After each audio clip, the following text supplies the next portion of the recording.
हमारे संस्कारों का अपमान है, हमारे चरित्र का अपमान है।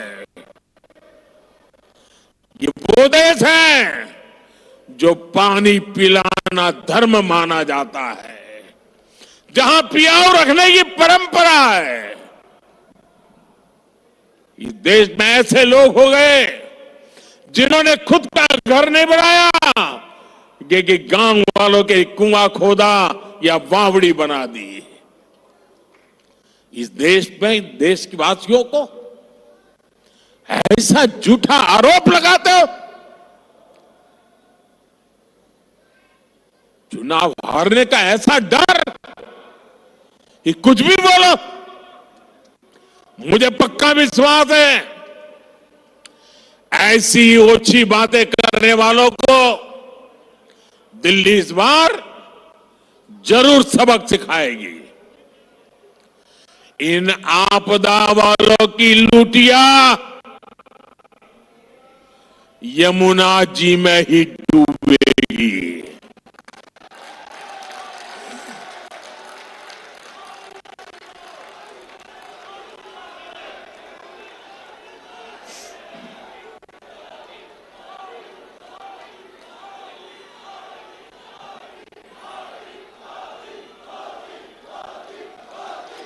साथियों, आपदा वालों की नीयत ही काम करने की नहीं है।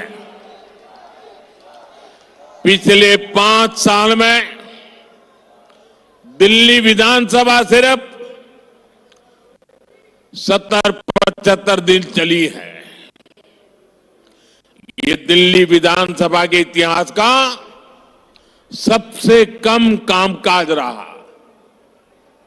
इस दौरान दिल्ली में समस्याएं बढ़ी, लेकिन कानून सिर्फ 14 पास हुए।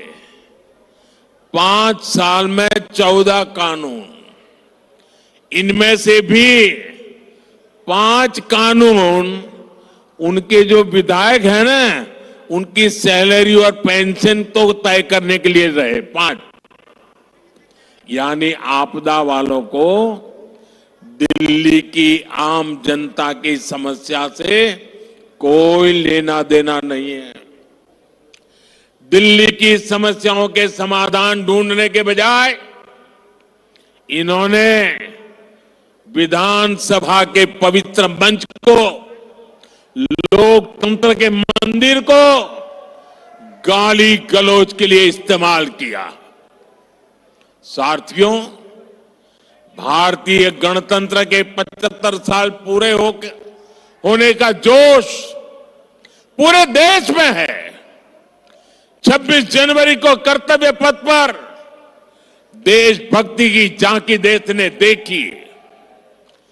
भारतीय सेना की दहाड़ आसमान तक गूंज रही थी। आज भी शाम को बीटिंग रिट्रीट में हमारी सेनाओं का कौशल दिखाई देगा, लेकिन हमें नहीं भूलना है, इसी दिल्ली में आपदा पार्टी ने सेना के पराक्रम पर सवाल उठाए थे।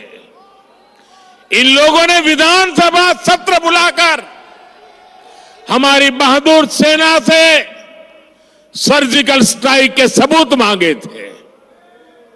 आपदा वालों ने हमारे सैनिकों की वीरता का अपमान किया था।